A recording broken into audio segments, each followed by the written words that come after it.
আজ বাংলাদেশের হৃদয় হতে কখন আপনি। বেঙ্গলি টকশো এর পক্ষ থেকে আপনাদেরকে জানাই সাদর সম্ভাষণ। আজকের অনুষ্ঠানে আমাদের মাঝে উপস্থিত আছেন বিশিষ্ট মুক্তিযোদ্ধা, একাত্তরের ঘাতক দালাল নির্মূল কমিটির অন্যতম পুরোধা, প্রতিষ্ঠাতা, সাহিত্যিক, চলচ্চিত্রকার জনাব শাহরিয়ার কবির। আপনাকে আজকের অনুষ্ঠানে স্বাগত জানাচ্ছি। আপনাকে ধন্যবাদ। প্রথমেই আসছি, আমরা জানি একাত্তরের যে ঘাতক, যে যুদ্ধবাদী, তাদের বিচার শুরু হয়েছে। এই বিচার সম্পর্কে যদি আমাদেরকে একটু সংক্ষেপে বলুন। 2008 সালে শেখ হাসিনার নেতৃত্বাধীন মহাজোট সরকার যে ক্ষমতায় এসেছে অবিস্মরণীয় একটা বিজয়ের ভেতর দিয়ে, তার প্রধান কারণ ছিল বাংলাদেশের মানুষ এই বিচার চেয়েছেন। এই বিচারের জন্য আমরা গত 21 বছর ধরে আন্দোলন করছি। শহীদ জননী জাহানারা ইমামের নেতৃত্বে আপনারা জানেন 1992 সালে আন্দোলন শুরু হয়েছে যুদ্ধাপরাধীদের বিচার এবং জামাতের রাজনীতি নিষিদ্ধ করবার জন্য, এবং সেই নির্বাচনী প্রতিশ্রুতি অনুযায়ী মহাজোট সরকার ক্ষমতায় এসে 2010 সালে ট্রাইব্যুনাল গঠন করেছে, বিচার শুরু হয়েছে। এ পর্যন্ত 6 জনের বিচারের রায় ঘোষিত হয়েছে, কিছু কিছু রায় আপিলে গেছে। আমি মনে করি যে প্রতিকূলতার মধ্যে দিয়ে আমাদের কাজ করতে হচ্ছে। একটি সমস্যা হচ্ছে যে আমরা বিচারটা শুরু করেছি যুদ্ধের 40 বছর পর, গণহত্যা হয়ে গেছে। এই 40 বছরে বহু তথ্য প্রমাণ নষ্ট হয়ে গেছে। বেশিরভাগ সময় জামাত এবং তাদের সহযোগীরা ক্ষমতায় ছিল। ক্ষমতায় যখন ছিল তারা পরিকল্পিতভাবে 71-এর গণহত্যার, মানবতার বিরুদ্ধে অপরাধের সরকারি নথিপত্র, প্রমাণ এগুলো নষ্ট করেছে। বহু প্রত্যক্ষদর্শী এবং ভুক্তভোগী তারা মারা গেছে। কিন্তু তারপরও আরেকটা চ্যালেঞ্জ আমাদের ছিল যে আইনে বিচারটা হচ্ছে, আমাদের আইনজীবীরা এই আইনে মামলা পরিচালনা করতে অভ্যস্ত ছিলেন না, তাদেরকে সময় নিতে হয়েছে। সবচেয়ে বড় বাধা হচ্ছে জামাত ইসলামী এবং তাদের সহযোগীরা দেশে এবং বিদেশে এই বিচারকে প্রশ্নবিদ্ধ এবং বানচাল করবার জন্য বহুমাত্রিক তৎপরতা করছে।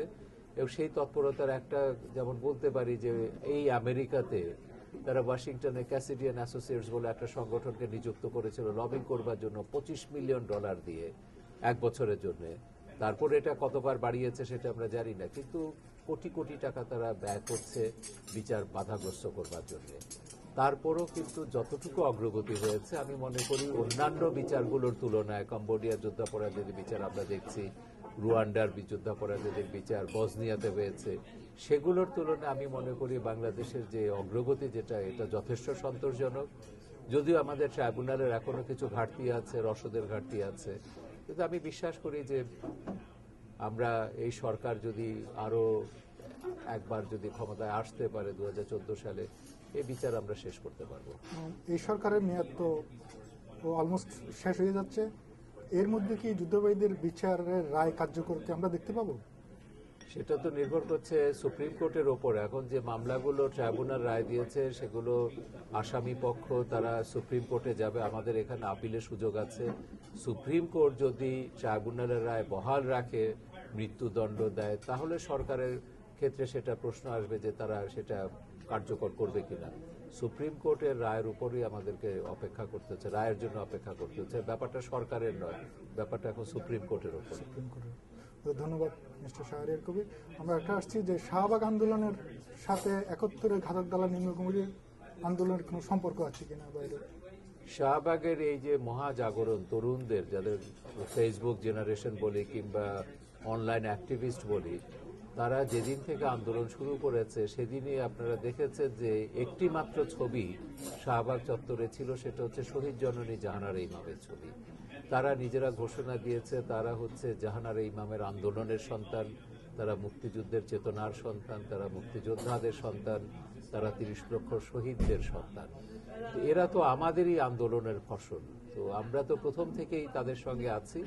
কিন্তু আমরা যেটা করেছি, গত মার্চ মাসে আমাদের একটা বড় অনুষ্ঠানে, 25শে মার্চ গণহত্যার কালরাত্রি আমরা পালন করি শহীদ মিনারে বড় একটা সমাবেশ করে। সেদিন আমরা আনুষ্ঠানিকভাবে শহীদ জননী জাহানারা ইমামের আন্দোলনের মশাল গণজাগরণ মঞ্চের নেতাদের হাতে তুলে দিয়েছি, বলেছি এই আন্দোলনের নেতৃত্ব দেওয়ার দায়িত্ব এখন তোমাদের, আমরা তোমাদের পাশে আছি। ধন্যবাদ।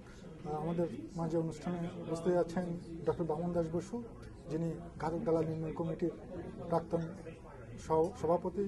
আমাদের পাশে আছেন মিস্টার মাহফুজুর রহমান, যিনি ঘাতক দালাল নির্মূল কমিটির বস্টন চ্যাপ্টারের প্রেসিডেন্ট। পাশে আছেন ডক্টর আশিস দেব, যিনি ঘাতক দালাল নির্মূল কমিটির ভাইস প্রেসিডেন্ট।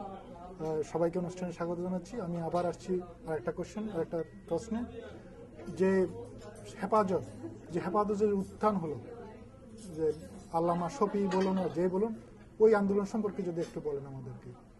হেফাজতে ইসলামের যে সংগঠন, এটা কিন্তু খুব নতুন কোনো কিছু নয়। এটা ছিল 2010 সালের থেকে তাদের তৎপরতা আমরা দেখতে পাচ্ছি। এটা হচ্ছে মাদ্রাসা ছাত্র শিক্ষকদের একটা সংগঠন। প্রথম দিকে এই যে শফি সাহেব, যেটা আহমেদ শফি, তিনি কিন্তু জামাত বিরোধী ছিলেন। তিনি দেওবন্দে পড়াশোনা করেছেন। দেওবন্দিরা আপাতভাবে দৃষ্টিতে জামাত বিরোধী, কিন্তু শাহবাগের গণজাগরণ মঞ্চের এই যে বিশাল অভ্যুত্থান দেখে জামাত এত ভীত সন্ত্রস্ত হয়েছে।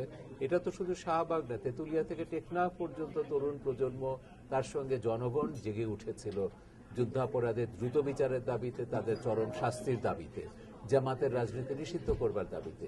এতে জামাত ভীত সন্ত্রস্ত হয়ে তারা হেফাজতকে মাঠে নামিয়েছে। হেফাজত যে 13 দফা নিয়ে মাঠে নেমেছে, এই 13 দফা কিন্তু এগুলো জামাতেরই দাবি। ব্লাসফেমি আইন বলুন, নারীদেরকে ঘরে বন্দি করবার কথা, কাদিয়ানীদেরকে অমুসলিম ঘোষণার কথা, এগুলো জামাত দীর্ঘদিন ধরে এগুলো নিয়ে আন্দোলন করছে। এটা নতুন কিছু নয়। এবং জামাতের এজেন্ডা নিয়ে হেফাজত মাঠে নেমেছে। এটা আমরা সবসময় দেখেছি, জামাত যখনই কোণঠাসা হয় তখনই একটা নতুন সংগঠন তারা মাঠে নামায়। জাহানারা ইমামের আন্দোলন যখন শুরু হয়েছিল 92 সালে, তখন তারা খতমে নবুয়ত নামে একটা সংগঠনকে মাঠে নামিয়েছিল। এবং খতমে নবুয়ত তখন এই একই দাবিতে আমাদের আন্দোলনের নেতাদেরকে, জাহানারা ইমাম, সুফিয়া কামাল, কবির চৌধুরী, আহমদ শরীফ, এদেরকে নাস্তিক, মুরতাদ, কাফের বলে এদের বিরুদ্ধে আন্দোলন করলো। কাদিয়ানীদেরকে অমুসলিম ঘোষণা করতে হবে, তাদের মসজিদে হামলা চালালো। সবচেয়ে ভয়ঙ্কর ব্যাপার হচ্ছে 1992 সালে 6 ডিসেম্বর ভারতে হিন্দু মৌলবাদীরা, সাম্প্রদায়িকতাবাদীরা, তারা বাবরি মসজিদ ভেঙেছে। তারা বাংলাদেশের হিন্দুদের উপর ঝাঁপিয়ে পড়েছে। তখন 3600 মন্দির ভাঙা হয়েছে। এগুলো সবকিছু করা হয়েছে ওই বিচার থেকে জনগণের দৃষ্টিটা অন্যত্র সরিয়ে নেওয়ার জন্য। বিচারের যে আন্দোলন আমরা করছিলাম, তো এই আন্দোলনে তারা যখনই ভীত সন্ত্রস্ত হয়, কোণঠাসা হয়, তখনই এক একটা সংগঠন এক একটা দাবি নিয়ে তারা মাঠে নামে। এটা নতুন কিছু না জামাতের জন্য। তো হেফাজতকে এখন আমরা জামাতেরই একটি অভিব্যক্তি বলে মনে করি। জামাত আর হেফাজত আলাদা কিছু নয়। যে মাদ্রাসা শিক্ষা, বাংলাদেশের যে মাদ্রাসা শিক্ষা, আমরা জানি ওগুলোতে সরকারের কন্ট্রোল নাই। তো এগুলোকে কেন একটা স্বাধীন দেশে এই শিক্ষা প্রতিষ্ঠানগুলোকে সরকারের কন্ট্রোলে থাকবে না?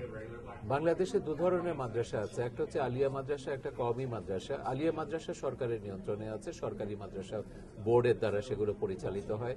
কওমি মাদ্রাসা যেটা দেওবন্দ যে মাদ্রাসা শিক্ষা ব্যবস্থা এখানে চালু করেছে, সেটা বাংলাদেশ, ভারত বা পাকিস্তানে কোথাও এইসব মাদ্রাসার উপর সরকারের নিয়ন্ত্রণ নেই।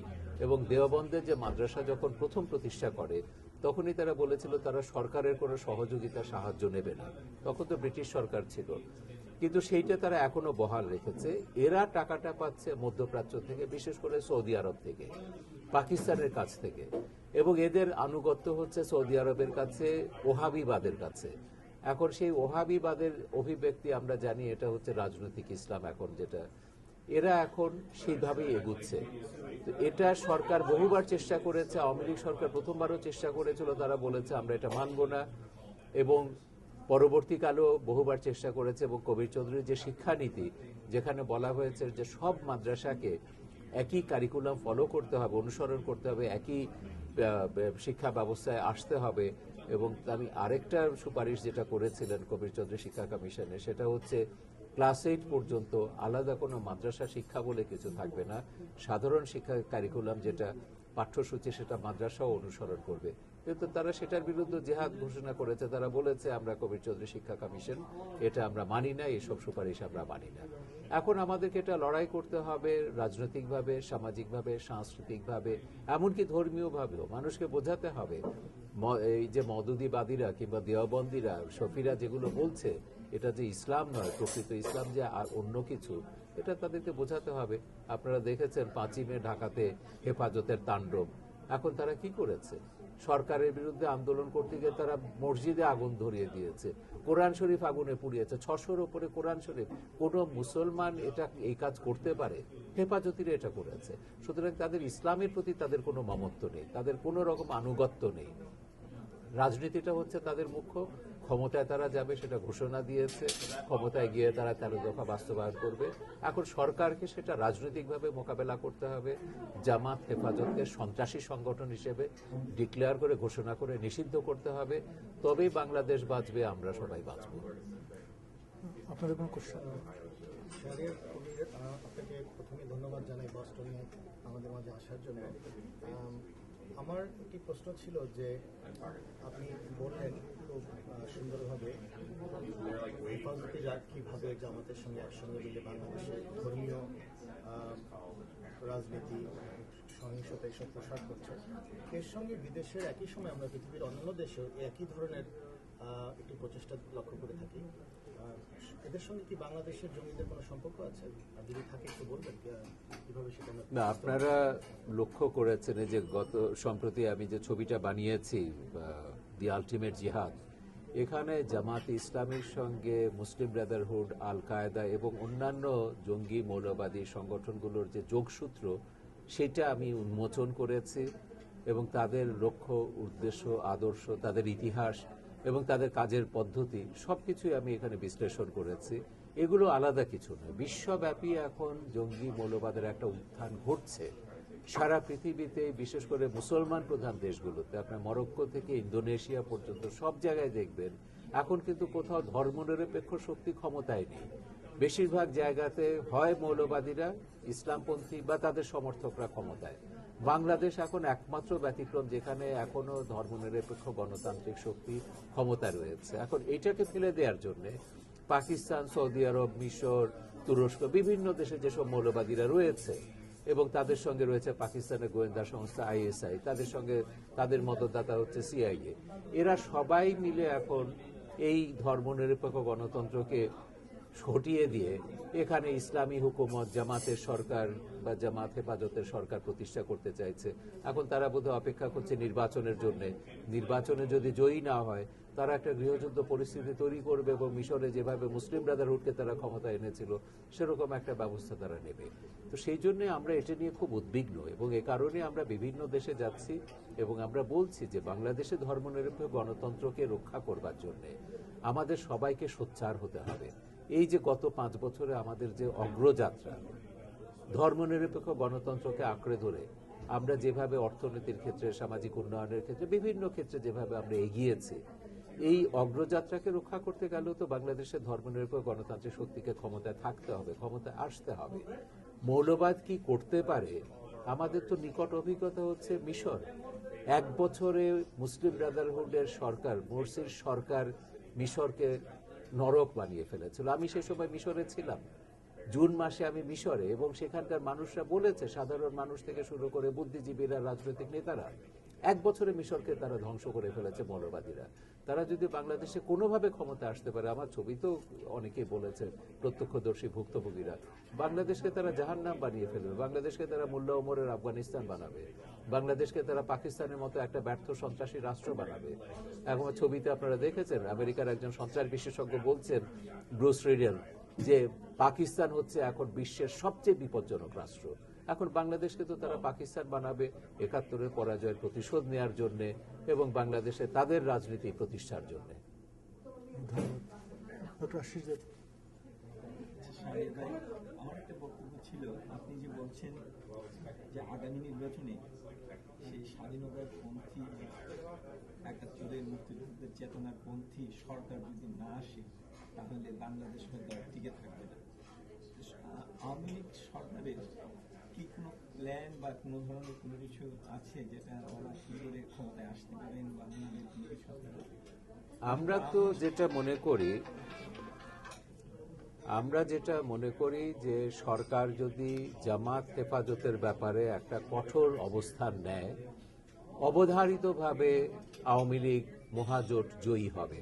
কারণ আপনি 5 বছরের সাফল্য দেখুন, যতগুলো সাফল্য এই সরকারের ঝুলিতে রয়েছে, 42 বছরে কোনো সরকার এই সমস্ত ক্ষেত্রে, শিক্ষা বলুন, স্বাস্থ্য বলুন, অর্থনীতি বলুন, সামাজিক উন্নয়ন বলুন, এতটুকু সাফল্য কোনো সরকারের পক্ষে অর্জন করা সম্ভব হয়নি, এবং মানুষ এগুলো প্রত্যক্ষ করছে। কিন্তু আমাদের যেটা উদ্বেগের বিষয় হচ্ছে যে আমরা নির্বাচনটা ঠিক মতো করতে পারবো কিনা, আমাদের নারীরা ঠিক মতো ভোট দিতে পারবে কিনা, ধর্মীয় সংখ্যালঘু তারা ভোট কেন্দ্রে ঠিক মতো যেতে পারবে কিনা। উন্মাদনা তো এখন থেকে শুরু হয়েছে। গত ফেব্রুয়ারি মাসে আপনারা দেখেছেন দেলওয়ার হোসেন সাইদির মামলার রায় বেরোলো, জামাতিরা সংখ্যালঘু ধর্মীয় সম্প্রদায় বিশেষ করে হিন্দুদের উপর ঝাঁপিয়ে পড়লো। আমি গেছি নোয়াখালীতে, তারা বলছে কি হামলার আগে তারা বলছে তোদের সাক্ষীর জন্য সাইদি হুজুরের ফাঁসি হয়েছে, বাংলাদেশে আমরা কোনো হিন্দু রাখবো না, সব হিন্দুকে ভারতে চলে যেতে হবে। শত শত মন্দির ভাঙা হলো এবং বহু জায়গায় হিন্দু সম্প্রদায়ের ব্যবসায়িক প্রতিষ্ঠান আগুনের পুড়িয়ে দেওয়া হলো, লুট করা হলো। তো এটা তো নির্বাচনের সময় আমরা 2001 সালে এরকম ঘটনা দেখেছি। যদি আবার তারা এটা শুরু করে, এটাকে ঠেকানো খুব কঠিন হবে। সেই জন্য আমরা বলছি যে জামাত হেফাজতের ব্যাপারে সরকারকে কঠোরতম অবস্থানে যেতে হবে, এবং এই ব্যাপারে আপনারা যারা আমেরিকাতে আছেন, আপনাদেরও এখানে যারা আইন প্রণেতা আছে, স্টেট ডিপার্টমেন্ট, তাদের বোঝাতে হবে যে তোমরা যেটা বলছো জামাত একটা মডারেট ইসলামিক পার্টি, মোটেই জামাত মডারেট ইসলামিক পার্টি নয়। জামাত ক্ষমতায় গেলে বাংলাদেশে গণতন্ত্র থাকবে না, ধর্মনিরপেক্ষতার চেতনা থাকবে না, সংখ্যালঘু ধর্মীয় সম্প্রদায় নিরাপদ থাকবে না, এক্সোডাস শুরু হবে। তারা কি শুধু ভারতে যাবে, আমেরিকাতেও আসবে। বাংলাদেশ যখন ওই যে শত শত জঙ্গি সংগঠন তৈরি হবে, তাদের কার্যক্রম কি বাংলাদেশের সীমানায় আবদ্ধ থাকবে? তারা আমেরিকাতেও আসবে, তারা ইউরোপে যাবে। ওই 9/11-এর মতো 9/11-র মতো শত শত ঘটনা তখন আমেরিকাতে ঘটবে।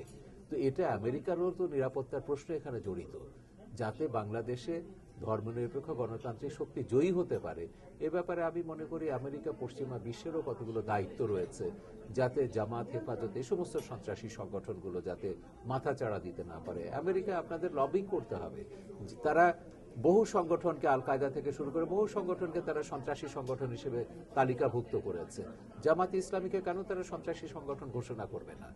জামাতকে যদি তারা সন্ত্রাসী সংগঠন ঘোষণা করে, আমাদের সরকারের পক্ষে এটা সহজ হবে জামাত নিষিদ্ধ করাটা। কিন্তু এখন তো আমেরিকায় বাধা দিচ্ছে যে জামাত নিষিদ্ধ করা যাবে না, জামাত মডারেট ইসলামিক পার্টি, জামাতকে কাজ করতে দিতে হবে, জামাতের দল হিসেবে জামাতের বিচার করা যাবে না গণহত্যার জন্য। তো আমেরিকাকে আপনারা বোঝান, এখানে আপনারা যারা আমেরিকার নাগরিক, আপনারা যারা রয়েছেন, যাদের আপনাদের শেকড় বাংলাদেশে, আত্মীয় স্বজন সবাই তো আপনাদের বাংলাদেশে রয়েছে। তো বাংলাদেশকে রক্ষার দায়িত্ব এখানে যারা প্রবাসী বাংলাদেশিরা আছেন, যারা আমেরিকার নাগরিক, আপনাদেরও কিন্তু একটা বড় ভূমিকা রয়েছে, দায়িত্ব রয়েছে এই আমেরিকাকে বোঝানো, স্টেট ডিপার্টমেন্ট, আমেরিকার নীতি নির্ধারকদের বোঝানো এই বিষয়গুলো। ধন্যবাদ মিস্টার শাহরিয়ার কবির। ডক্টর বাংলাদেশ, আপনার কোনো প্রশ্ন?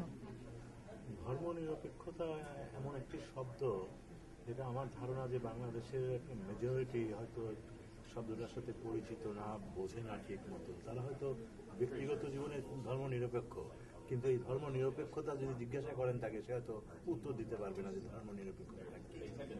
ফলে যারা এই ধর্মনিরপেক্ষতার বিরোধিতা করবে তারা খুব সহজেই ওই সমস্ত জনসাধারণকে ম্যানিপুলেট করতে পারবে অন্য অর্থ দিয়ে, কদ অর্থ দিয়ে। তা আমাদের দেশে কি এই ধরনের একটা কোনো প্রোগ্রাম করা উচিত হবে কিনা? আপনার কি মনে হয় যে লোকজনকে একটু শেখানো যে ধর্মনিরপেক্ষতাটা যে ধর্মহীনতা নয়, বিশেষ করে ধর্মনিরপেক্ষতা বলতে কি আপনারা মিন করছেন, এটা বোঝানোর একটা কার্যক্রম শুরু করা কি প্রয়োজন আছে? না, বামনদা, অবশ্যই এটা প্রয়োজন আছে, এবং আমরা কিন্তু গত 21 বছর ধরে ধারাবাহিকভাবে এই কথাগুলোই বলছি যে বঙ্গবন্ধুর যে ধর্মনিরপেক্ষতা, এটা যে পশ্চিমে ধর্মনিরপেক্ষতা না, বঙ্গবন্ধু ধর্মনিরপেক্ষতার ভেতর ধর্মের একটা জায়গা ছিল।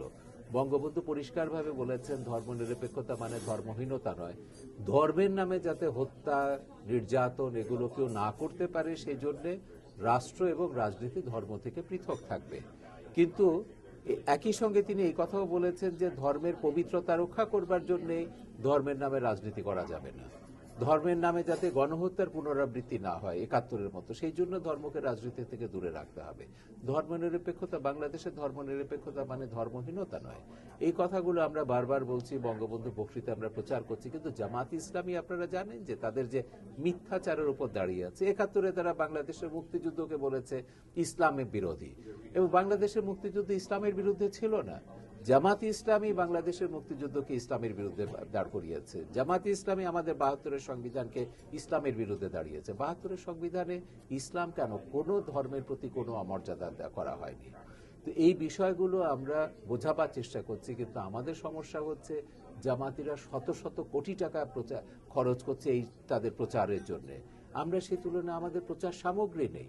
একটা ছবি আপনারা দেখেছেন, এই যে আলটিমেট জিহাদ বানাবার জন্য 5 বছর সময় লেগেছে, একটু একটু করে টাকা জোগাড় করছে বন্ধু বান্ধবদের কাছ থেকে। এই বস্টনেও আপনারা সহযোগিতা করেছেন আমাকে। তো এইভাবে আমাদের কাজ করতে হচ্ছে। তা আমাদের যদি সৌদি আরবের মতো, ওই যে আমার ছবিতে আছে, সৌদি বাদশাহ 50 বিলিয়ন পাউন্ড খরচ করেছে জামাত মুসলিম ব্রাদারহুডকে এই ধরনের প্রচার কার্যের জন্য। তো 50 বিলিয়ন দূরে থাক, 5 মিলিয়নও তো দেওয়ার মতন কেউ কোনো দেশ বা প্রতিষ্ঠান আমাদের নেই। তা আমরা মার খাচ্ছি ওই জায়গাতে। কিন্তু আমাদের যেটা হচ্ছে তরুণদের উপর আমাদের একটা আস্থা রয়েছে। এই যাদেরকে আমরা ফেসবুক জেনারেশন বলছি, অনলাইন অ্যাক্টিভিস্ট বলছি, এদের যে দেশপ্রেমটা আপনারা দেখুন, এরা কিন্তু লাগাতার লেগে আছে জামাতের বিরুদ্ধে। জামাতের মিথ্যাচারের জবাব তারা দিচ্ছে। তবে আমরা মনে করি সরকারকে এক্ষেত্রে আরো ইতিবাচক এবং আরো প্রোঅ্যাক্টিভ কতগুলো প্রোগ্রাম নিতে হবে। বিশেষ করে সাইবার ওয়ারফেয়ারের কথা বলছি। এসব যে মিথ্যাচারগুলো ক্রমাগত করে যাচ্ছে, এর জন্য সরকারের একটা সুনির্দিষ্ট পরিকল্পনা দরকার।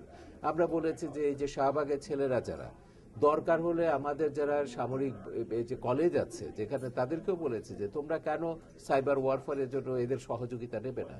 এরা কিন্তু পারে, এদের যেটা দরকার রিসোর্স দরকার, রসদ দরকার। আমাদের ছেলেদের যদি আমরা রসদ দিতে পারি, এরা কিন্তু যথেষ্ট জামাতকে মোকাবেলা করবার জন্য। কারণ এদের তো দেশপ্রেম রয়েছে। জামাতিরা হচ্ছে ভাড়াটে, তাদের আনুগত্য হচ্ছে পাকিস্তানে, তাদের আনুগত্য হচ্ছে সৌদি আরবের প্রতি। তো সেই জন্য আমরা বলছি যে কি, আমরা সামান্য রসদ পেলে আমাদের ছেলেরা যে কাজ করতে পারে, জামাতিদের শত শত কোটি টাকা থাকলেও সেটা করতে পারবে না। সরকারকে এখন এই বিষয়ে মনোযোগী হতে হবে। আমরা কিন্তু নির্মূল কমিটি আমাদের কাজ করে যাচ্ছি। আমি কি আরেকটা প্রশ্ন করতে পারি? এই বিদেশে বসেও আমরা এখন লক্ষ্য করছি যে একটা বিরাট শক্তির উত্থান হয়েছে, যারা এই ধর্ম নিরপেক্ষতার বিরুদ্ধে অনেক আন্দোলন, তারা নানান রকমের বক্তব্য দিয়ে যাচ্ছে এবং তাদের ছেলে মেয়েরা তাদের সেই বক্তব্য শুনছে এবং হয়তো সেখান থেকে তাদের মধ্যেও একটা ধারণা হয়ে যাচ্ছে ধর্ম নিরপেক্ষতা মানেই ধর্মহীনতা হয়তো। তা আমরাও তো এখানে কিছু করা উচিত আমাদের মনে হয়। তা আপনারা যদি আমাদেরকে কিছু মেটেরিয়াল দেন অতি সহজ ভাষায় কিভাবে ধর্ম নিরপেক্ষতা বোঝানো যায় আমাদের ছেলে মেয়েদেরকে, তাহলে আমাদের খুব উপকার হবে। এখানে দুটো বিষয় বামুনদা, আমি বিশেষ করে এখানে যারা বিদেশে মুসলিম ডায়াসপোরা আমরা যাদেরকে বলছি, বাংলাদেশ, পাকিস্তান, অন্য দেশে যে মুসলমানরা যারা আছেন, এদের দ্বিতীয় প্রজন্ম যাদের জন্ম হয়েছে এখানে, তারা কিন্তু তাদের ভাষা, সংস্কৃতি, জন্মভূমি থেকে যোজন দূরে অবস্থান করছে। এরা এদেশে জন্মেছে, চমৎকার ইংরেজি বলতে পারে, আমেরিকার ইতিহাস, ভূগোল সবকিছুর নখদর্পণে তারা বাংলা ভাষা জানে না, বাংলাদেশে কোথায় তাদের শেকড় সেটা জানে না। এবং এরা কি হচ্ছে, যখন পাশ করে বেরোচ্ছে, এরা কিন্তু বড় রকমের একটা আত্মপরিচয় সংকটে ভুগছে। কারণ তারা তো বৈষম্যের শিকার হচ্ছে প্রতিপদে। তারা আমেরিকান না, তারা বাঙালি না, তাহলে তারা কি?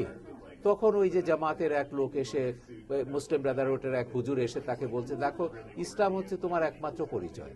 এবং তখন তারা ইসলামের একটা বিকৃত ব্যাখ্যা তার সামনে দিচ্ছে, ওহাবিবাদ প্রচার করছে এবং বলছে ইসলামের শত্রু হচ্ছে আমেরিকা, ইসলামের শত্রু হচ্ছে পশ্চিমা বিশ্ব, ইসলামকে রক্ষা করবার জন্য জিহাদ করতে হবে। এইভাবে তাদেরকে মগজ ধোলাই করা হচ্ছে। সেই জন্য আমি বলবো আমাদের বাবা মাদের, এখানে প্রবাসে যারা আছেন, আপনারা আপনাদের সন্তানদেরকে শেকড়হীন করবেন না। তাদের শেকড় যে বাংলাদেশে, তাদের যে একটা কয়েক হাজার বছরের সভ্যতার একটা উত্তরাধিকারত্ব তারা বহন করে, যেটা আমেরিকা পশ্চিমের যে কোনো সভ্যতার যে সমৃদ্ধ, এই অহংকারটা আপনার ছেলের মধ্যে, সন্তানদের মধ্যে সঞ্চারিত করুন, যাতে তারা জঙ্গি মৌলবাদীদের এই সমস্ত হামলাগুলো থেকে নিজেদের মুক্ত রাখতে পারে। ধর্মনিরপেক্ষতার ব্যাপারে এই অপপ্রচার চলছে যে ধর্মনিরপেক্ষতা মানে নাস্তিকতা, ধর্মহীনতা। আমাদেরকে তথ্য দিয়ে সেটা বলতে হবে যে কামাল আতাতুর্কের ধর্মনিরপেক্ষতা, বঙ্গবন্ধুর ধর্মনিরপেক্ষতা এক নয়, ফ্রান্সের বা আমেরিকার ধর্মনিরপেক্ষতা, বাংলাদেশ, ভারতের ধর্মনিরপেক্ষতা এক নয়। তো সেই বিষয়গুলো তো, তথ্যগুলো এখন ইন্টারনেটে পাওয়া যায়, আপনি গুগলসে পাবেন। এগুলো নতুন কোনো তথ্য তো নয়। বঙ্গবন্ধুর ভাষণ এটা আপনি ইন্টারনেটেই পাবেন। তো বিষয়গুলো হচ্ছে শুধু বঙ্গবন্ধুর ভাষণ না, বাঙালি হিসেবে তার যে অহংকারের জায়গাটা, সেই জায়গাটা যদি আমরা তৈরি করে দিতে পারি। ৭১-এর মুক্তিযুদ্ধ আমাদের সবচেয়ে বড় অর্জন। স্বাধীনতার জন্য পৃথিবীর কোনো জাতি এত মূল্য দেয়নি। এই অহংকারের জায়গাগুলো যদি আমরা আমাদের সন্তানদের কাছে তুলে ধরতে পারি, তারা এই সমাজও মাথা উঁচু করে দাঁড়াতে পারবে, আত্মপরিচয় সংকটে ভুগবে না, এই সমাজও তারা তাদের অবদান, মেধার স্বীকৃতি তারা পাবে। কিন্তু তাদেরকে যদি আমরা ওই মৌলবাদীদের হাতে ছেড়ে দেই, যারা ওহাবিবাদ মাথায় ঢোকাবে, জেহাদ মাথায় ঢোকাবে, তো তাদের অবস্থা তো ওই যে আসিফের মতন হবে, নিউ ইয়র্কে যে ছেলেটাকে এখন জেলে পচতে হচ্ছে। একটু অর্থনীতির দিকে ফিরি। আপনি 100 বিলিয়ন পাউন্ডের একটা হিসাব দিলেন, এবং আমাদের দেশে কিছু কিছু অর্থনীতিবিদরা গবেষণার মাধ্যমে দেখিয়েছেন যে জামাতের একটি অর্থনীতি, যেটাকে সাব ইকোনমি বলে, বাংলাদেশে বিরাজ করছে। এবং আমরা একই সঙ্গে দেখতে পাচ্ছি যে সেই অর্থনীতিটাকে বদ্ধ করার জন্য বিভিন্ন রকম প্রচেষ্টা কিন্তু এখন পর্যন্ত কেউ সফল হচ্ছে। আমরা কি কোন উদ্যোগ নিতে পারি বাংলাদেশে বসে, বা আমাদের যারা বন্ধু বান্ধব আত্মীয় স্বজন আছে বাংলাদেশে, যে কিভাবে জামাতের এই অর্থনীতিটাকে আমরা পঙ্গু করতে পারি? দেখুন, শহীদ জননী জাহানের ইমামের আন্দোলনের শুরু থেকে আমরা একটা কথা বলছি, জামাত ইসলামীকে রাজনৈতিকভাবে, অর্থনৈতিকভাবে, সামাজিকভাবে, সাংস্কৃতিকভাবে বয়কট করতে হবে। তো বয়কট করার অর্থটা কি? জামাতের অর্থনৈতিক প্রতিষ্ঠান যেগুলো আছে তার সঙ্গে আমরা কোনো লেনদেন করব না, আমরা ইসলামী ব্যাংকে টাকা রাখবো না, আমরা ইবনে সিনার যে ফার্মাসিউটিক্যাল যে সামগ্রী সেটা আমরা কিনবো না, তাদের ব্যবসায়িক প্রতিষ্ঠানের সঙ্গে আমাদের সম্পর্ক থাকবে না।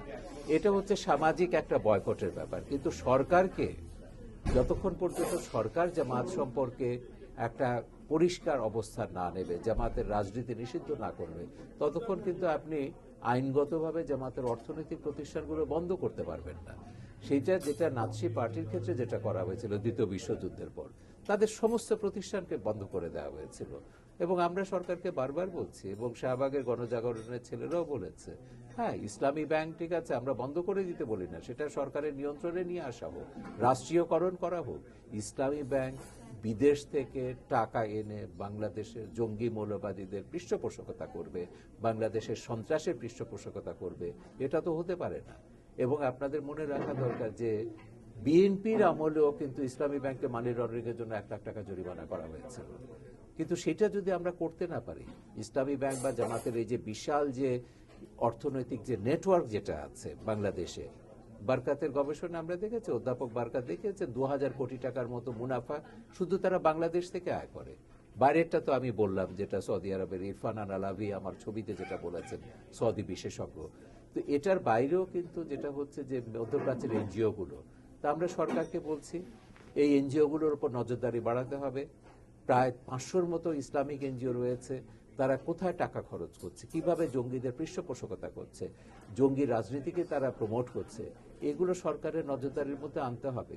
তো আমাদের সমস্যা হয়ে গেছে, যেটা আমি শুরুতেই বলেছি, 42 বছরের ইতিহাসে বেশিরভাগ সময় এখানে স্বাধীনতা বিরোধীরা ক্ষমতায় ছিল, এবং প্রশাসনের রন্ধ্রে রন্ধ্রে তারা বসে আছে, এবং সরকারের যা কিছু অর্জন, যা কিছু ইতিবাচক পদক্ষেপ, সেগুলো তারা বানচাল করে দিতে চাচ্ছে, এবং এই ধরনের কার্যক্রমগুলো তারা নিতে দিচ্ছে না। তারা বলছে না, জামাত নিষিদ্ধ করা যাবে না, ইসলামী ব্যাংক বন্ধ করা যাবে না, এই প্রতিক্রিয়া হবে, আমেরিকা এটা মানবে না, সৌদি আরব, ইসলামী বিশ্ব এটা সহজভাবে গ্রহণ করবে না। তারা তো এগুলো বোঝাচ্ছে। সেই জন্য আমাদের যেটা নির্মূল কমিটি, আমরা যেটা করছি প্রচারাভিযান, সচেতনতা বাড়ানো, জনসচেতনতা বাড়ানো, এই সচেতনতাকে যতভাবে সম্ভব আমাদেরকে বাড়াতে হবে। যে রসদ, আপনাদেরকে যেটা বারবার আমরা বলবো যে আমাদের রসদ দরকার। আমরা শ্বেতপত্র বার করব হেফাজতের উপর, আমাদের টাকা নেই। আমরা হেফাজতের উপরে একটা হেফাজতের সন্ত্রাস এবং তাদের জামাত কানেকশন, তাদের জঙ্গি কানেকশন, তাদের আল কায়দা কানেকশন, এটার উপর আমরা শ্বেতপত্র বার করবো, ছবি বানাবো, ডকুমেন্টারি বানাবো, আমাদের কোনো রসদ নেই। তো এইটা আমরা সরকারকেও বলছি, আমরা এখানে যারা বিত্তবানরা আছেন প্রবাসে তাদেরকেও বলছি যে আপনাদেরও একটা দায়িত্ব রয়েছে দেশের প্রতি। আপনারা যারা এই দেশে আছেন, আপনারা একটা অবস্থানে আছেন, সামাজিক অর্থনৈতিক অবস্থানে আছেন, আপনারা যদি সবাই সম্মিলিতভাবে এগিয়ে আসেন, বাংলাদেশের যে পোটেনশিয়ালিটি আমাদেরকে দাবিয়ে রাখতে পারে এমন কোনো শক্তি পৃথিবীতে নেই। যেভাবে বাংলাদেশ এগুচ্ছে গত 5 বছরে, আমাদের অগ্রযাত্রা সমস্ত ক্ষেত্রে, সামাজিক ক্ষেত্রে, অর্থনীতির ক্ষেত্রে, শিক্ষার ক্ষেত্রে, সংস্কৃতির ক্ষেত্রে আমরা যেটা দেখছি অগ্রযাত্রা, আমরা তো বলতেই পারি যেটা বলা হচ্ছে 21 সালের মধ্যে বাংলাদেশ একটা মধ্য আয়ের দেশে পরিণত হবে। তার চেয়ে বড় কথা যে আমাদের সভ্যতা, আমাদের ঐতিহ্য এটা দিয়ে বিশ্বের সেরা দেশগুলোর মধ্যে বাংলাদেশ একটা হতে পারে। সেই যোগ্যতা আছে, আমাদের দরকার সবার সহযোগিতা এবং সম্মিলিত কার্যক্রম। মুক্তিযুদ্ধের পক্ষের সমস্ত শক্তিকে এক জায়গায় দাঁড়াতে হবে, ৭১-এর চেতনা নিয়ে। মুক্তিযুদ্ধ আমরা যে চেতনায় আমরা সবাই এক জায়গায় দাঁড়িয়েছিলাম, দলীয় সংকীর্ণতার ঊর্ধ্বে উঠে, ব্যক্তিগত সংকীর্ণতার ঊর্ধ্বে উঠে, সেখানে আমাদেরকে দাঁড়াতে হবে যদি আমরা দেশকে বাঁচাতে চাই এবং দেশের মর্যাদা যদি আমরা সেই ৭১-এর মতো সুউচ্চ আসনে দেখতে চাই। ধন্যবাদ মিস্টার শাহরিয়ার কবির, আপনাদের সবাইকে ধন্যবাদ। আজকে অনুষ্ঠানে আসার জন্য সবাইকে অনেক ধন্যবাদ। আপনাদের দর্শকদেরও ধন্যবাদ, আপনাকে ধন্যবাদ।